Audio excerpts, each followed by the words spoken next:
Hi guys, मैं हूँ रितेश पांडे और आज हम डिस्कस करेंगे वो 7 लाइफ लेसन्स जो मैंने एलन मस्क की लाइफ से सीखे हैं। तो गाइस, सबसे पहले मैं बात करता हूँ उस बुक की जिस पर यह वीडियो बेस्ड है। मैंने ये video Elon Musk how the billionaire CEO of SpaceX and Tesla is shaping our future by Ashlee Vance से बनाई है। इस बुक में एलन मस्क के कैरेक्टर की यानी उनके व्यक्तित्व की एक डिटेल इंफॉर्मेशन है और मैंने ये बुक के ऊपर से ही ये वीडियो बनाई है और ये काफ़ी डिटेल्ड इंफॉर्मेशन है इसमें। अब बात करते हैं उन 7 लाइफ लेसन्स की जो हम आगे सीखने वाले हैं। आप लोग आयरन मैन की फिल्म्स तो देखे ही होंगे। अब मैं आपको मिलाता हूँ रियल लाइफ आयरन मैन से। एलन मस्क और आयरन मैन का कैरेक्टर एक जैसा ही है। वो क्या करते हैं, एक आइडिया लिया और उसे पूरी डेडिकेशन के साथ पकड़ लिया और फिर सब कुछ उसी के लिए जीना और सब कुछ उसी के लिए करना। 2008 में एक वक्त ऐसा आया जब एलन मस्क के पास इतना कम पैसा था कि उन्हें समझ में नहीं आ रहा था कि वो SpaceX में लगाए या टेस्ला में। अगर किसी एक कंपनी में ना लगाते तो कंपनी बंद हो जाती और अगर पैसे बांट के लगाते तो दोनों कंपनियां डूब जाती। ये एक बहुत बड़ा रिस्क था क्योंकि एलन मस्क को दोनों कंपनियां चलानी थी। फिर एलन मस्क ने ये रिस्क लिया और क्योंकि ये रिस्क था, क्योंकि ऑलरेडी 3 रॉकेट्स जो थे वो इस SpaceX के अनसक्सेसफुल हो चुके थे, ब्लास्ट हो चुके थे और अगर चौथा रॉकेट भी सक्सेसफुल नहीं होता तो एलन मस्क रोड पे आ जाते। लेकिन चौथा रॉकेट सक्सेसफुल हुआ जैसा हम सबको पता है और एलन मस्क को नासा की तरफ से $1.6 बिलियन का कॉन्ट्रैक्ट मिल गया और वहां से फिर एलन मस्क ने पीछे मुड़ के नहीं देखा। Have laser sharp focus. जितने भी लीडर्स होते हैं, जितने भी ग्रेट मैन है, जितने भी अगर आप देखेंगे इंस्पायरिंग अगर कोई बिजनेसमैन, तो उनके पास लेजर शार्प फोकस होता है। बचपन में जब एलन मस्क पढ़ते थे तो उनका फोकस इतना शार्प था कि उनके पास जाकर आप भांगड़ा कर लो, नाच लो, गा लो, फिर भी वो अपने काम में ही लगे रहेंगे। एलन मस्क का एक मैंने पहलू देखा, बहुत ही शानदार है। एलन मस्क का फोकस इतना शार्प है कि उन्होंने रॉकेट साइंस करने के लिए कोई डिग्री नहीं ली। उन्होंने रॉकेट साइंस बुक्स पढ़ कर ही समझ लिया और फिर उस रॉकेट साइंस से उन्होंने SpaceX जैसी कंपनी खड़ी कर दी। उन्होंने उस नॉलेज को इम्प्लीमेंट किया और आज की डेट में उनकी कंपनी राज कर रही है। Leaders are readers. Elon Musk के भाई किम्बल मस्क बताते हैं कि बचपन से ही एलन मस्क को किताबें पढ़ने का बहुत शौक था। कई बार तो फैमिली ट्रिप्स में क्या होता था, एलन मस्क गायब है। फैमिली वाले क्या करते थे, किसी पास के लाइब्रेरी में या बुक स्टोर में जाके खोजते थे तो एलन मस्क उनको मिलते थे किताबें पढ़ते हुए। वो बैठे हुए हैं चुपचाप अपनी किताबें पढ़ रहे हैं। कई बार एलन मस्क इतना पढ़ते थे कि लाइब्रेरी की सारी बुक्स ही पढ़ते पढ़ते खत्म कर डालते थे और उनसे लाइब्रेरियन खींच जाता था। एलन मस्क को एक चीज उनको बाकी बच्चों से अलग बनाई और वो चीज थी कि वो पढ़ते तो थे लेकिन वो पढ़ने में होते नहीं थे, लेकिन वो क्या करते थे, वही नया चीज करने के लिए बहुत एक्साइटेड रहते थे। वो हमेशा कुछ क्रिएटिव करते थे, कुछ इनोवेटिव करने के लिए हमेशा एक्साइटेड रहते थे। वो पढ़ते पढ़ते वो सोचने लगते थे और पूरी तरह से थॉट्स में डूब जाते थे।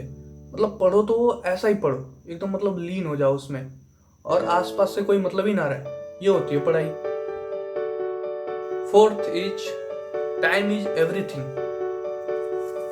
एलन मस्क का वीकली शेड्यूल एकदम मैनेज्ड है। मंडे को टेस्ला ऑफिस, ट्यूसडे को SpaceX ऑफिस, वेडनेसडे को बिजनेस मीटिंग्स और उसके बाद थर्सडे को आपका पूरा वो ट्रैवल करेंगे साइट्स पे अपने और फ्राइडे से सैटरडे संडे पूरा अपने फैमिली को टाइम देते हैं। तो पूरा शेड्यूल फिक्स है। एलन मस्क को टाइम की बर्बादी बिल्कुल भी पसंद नहीं है। एलन मस्क को चाहिए कि उनका सारा काम फिक्स हो। वो क्या करते हैं, अपने वर्क को डिवाइड कर लेते हैं। जो भी लीडर्स होते हैं वो ऐसे ही काम करते हैं। वो जैसे आज के दिन ये काम हुआ, उसके अगले दिन दूसरा काम, अगले दिन का काम भी फिक्स है। तो ये जो वर्क डिवाइड कर लिया तो इससे होता क्या है कि आपका जो टाइम है वो किल नहीं होता है। यानी आपके माइंड में पहले से शेड्यूल्ड है कि हाँ ये करना है, फिर ये करना है, फिर ये करना है। And that's difference between A goal and A target. यानी आपको गोल में क्या होता है कि आपने बस एक अपना बना लिया, अपना माइंडसेट बना लिया कि हाँ मुझे ये अचीव करना है। लेकिन टारगेट में क्या होता है, आपने गोल तो बनाया लेकिन उसके साथ आपने एक डेडलाइन रख दी कि इस दिन के अंदर अंदर, इस टाइम के अंदर अंदर मेरे को ये टारगेट अचीव कर ही लेना है। तो ये होता है basic difference between A goal and A target. Time is money. अगर आपको आगे बढ़ना है तो आपको टाइम मैनेज करना सीखना ही होगा, क्योंकि आज के टाइम में कंपटीशन का टाइम है, और कंपटीशन के टाइम में जो टाइम मैनेज करना सीख गया उसके पास सबसे बड़ी दौलत आ गई। एलॉन मस्क फिटनेस पर भी ध्यान देते हैं और रोज 6 से 7 घंटे की नींद लेते ही लेते हैं। मतलब क्योंकि अगर आप फिट नहीं रहोगे तो फिर आप अपने काम पर कैसे टाइम दे पाओगे, अपने ही काम पे आप ध्यान नहीं दे पाओगे। फिर इसके लिए क्या होता है, ये फिट रहने के लिए वो क्या करते हैं, वो एक रेगुलर डाइट भी फॉलो करते हैं। और इसके साथ साथ ये आपको स्वामी विवेकानंद का भी कोट पता ही होगा। स्वामी विवेकानंद ने कहा है कि स्वस्थ शरीर में ही स्वस्थ मस्तिष्क का निवास होता है। तो ये कहावत भी सही है। Keep a plan of attack. Elon Musk अपने हर एम्प्लॉय से ये एक्सपेक्ट करते हैं कि वो हर सिचुएशन को फेस करने के लिए रेडी रहे। एक बार की बात है, उनका एक एम्प्लॉय था और वो गए उसके पास और उन्होंने एक प्रोजेक्ट पे वर्क चल रहा था और वो प्रोजेक्ट फेल हो गया था। तो उन्होंने उससे तुरंत ही पूछ लिया कि तुम्हारी इसको लेके नेक्स्ट प्लानिंग क्या है। उस एम्प्लॉय के पास कोई जवाब नहीं था। अब इस पे एलॉन मस्क का रिएक्शन क्या था, वो एकदम, उसका चेहरा गुस्से से एकदम लाल, वो एकदम तमतमा रहा है उसका चेहरा, और वो एकदम, जो सामने वाला एम्प्लॉय है स्पीचलेस है, एकदम शांत खड़ा है। उसने कहा कि तुम ऐसा कैसे कर सकते हो, तुमको रिस्पॉन्सिबिलिटी लेनी होगी और तुम्हारे पास एक प्लान ऑफ अटैक होना चाहिए कोई भी सिचुएशन हो। तो ये स्ट्रेटेजी है एलॉन मस्क की कि उसके ऑर्गेनाइजेशन में जो भी बंदा होगा उसके पास एक रिस्पॉन्सिबिलिटी होना चाहिए। वो अगर इस ऑर्गेनाइजेशन से निकले तो अपने आप में एक लीडर हो, इतना रिस्पॉन्सिबल हो। तो ये है लीडर से काम करने का तरीका कि आपके पास हमेशा कोई भी कंडीशन हो, आपके पास एक प्लान ऑफ अटैक जरूर होना चाहिए। You don't know what you don't know. यहां पर मैं बात करना चाहूंगा एलॉन मस्क के क्यूरियसनेस की। एलॉन मस्क बचपन से ही बहुत क्यूरियस थे। वो गो टू पर्सन हुआ करते थे अगर फैमिली में किसी को भी किसी भी चीज के बारे में कोई नॉलेज चाहिए तो। उनके सिस्टर माए बताती हैं कि जब सब डिनर कर रहे होते थे तो उसके पास हमारे सारे प्रश्नों के बारे में जानकारी होती थी, सारे प्रश्नों का उत्तर होता था उसके पास। एलॉन मस्क हर चीजों का आंसर रखे रहते थे। उनको बचपन में एनसाइक्लोपीडिया पढ़ने का बहुत शौक था और वो क्या करते थे कि वो जो भी पढ़ते थे उसका इमेज के फॉर्म में उसको अपने दिमाग में सेव कर लेते थे। इससे वो उनका इमेजिनेशन जो पावर था वो बहुत ही स्ट्रांग था, बहुत ही स्ट्रांग इमेजिनेशन पावर था उनका। और अभी भी वो क्या करते हैं कि उनका जो वो बताते हैं कि जो भी प्रोसेस करना होता है, जो डिजाइन्स वगैरह होते हैं, वो अभी भी अपने दिमाग में ही प्रोसेस कर लेते हैं।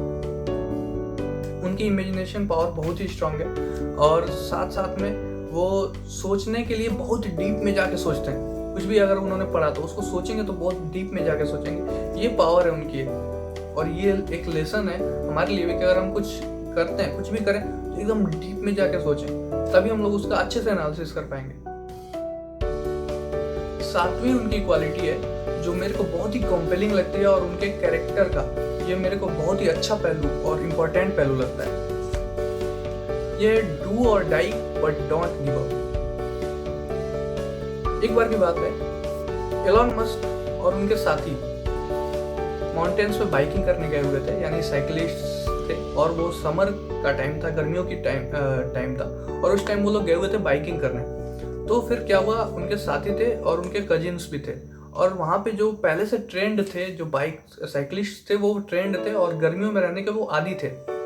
लेकिन हुआ क्या, जब इन्होंने हिल क्लाइंबिंग करना चालू किया और वहाँ पे बहुत तेज गर्मी थी, तो इनका जो कजिन था उसे वोमिटिंग आने लगा। उनके जो कजिन थे वो, उनका नाम था रस राइवे को वोमिटिंग हो गया और सारे लोगों ने छोड़ दिया हिल क्लाइंबिंग करना और सारे लोग हार मान गए। लेकिन उन कंडीशंस में भी एलन मस्क सफर करते हुए अंत तक गए और उन्होंने हार नहीं मानी और हिल क्लाइंब करके ही वापस आए और उनका चेहरा पूरा लाल पड़ चुका था, गर्मी से तरबतर थे, लेकिन कोई दिक्कत नहीं, उन्होंने हार नहीं मानी। तो ये एक एटीट्यूड होता है लीडर्स का, आप किसी भी लीडर्स में देखेंगे ये एटीट्यूड जरूर होता है, और ये लीडर्स का एटीट्यूड मेरे को पसंद आता है, और ये मेरे को पर्सनली मेरा फेवरेट है एलोन मस्क का। ये जो प्रॉपर्टी है, उनके लाइफ का लेसन मेरे को मिला, ये मेरे को पर्सनल फेवरेट है। तो ये थी वो सारी लर्निंग्स जो मुझे लगता है कि एलोन मस्क के लाइफ से मैंने देखी हैं। अगर आपको वीडियो अच्छी लगे तो आप इसे लाइक कीजिए, और आप ये बताइए कमेंट सेक्शन में जाके कि आपको कौन सी लाइफ लेसन्स इसमें से अच्छी लगी। आप कमेंट करके ये भी बता सकते हैं कि मेरे को और वीडियो किस टॉपिक्स पे बनानी चाहिए। और अगर आपको आज इस वीडियो से कुछ सीखने को मिला तो इसे आप शेयर कीजिए, इसे ज़्यादा से ज़्यादा लोगों तक पहुँचाइए। Thank you, good bye.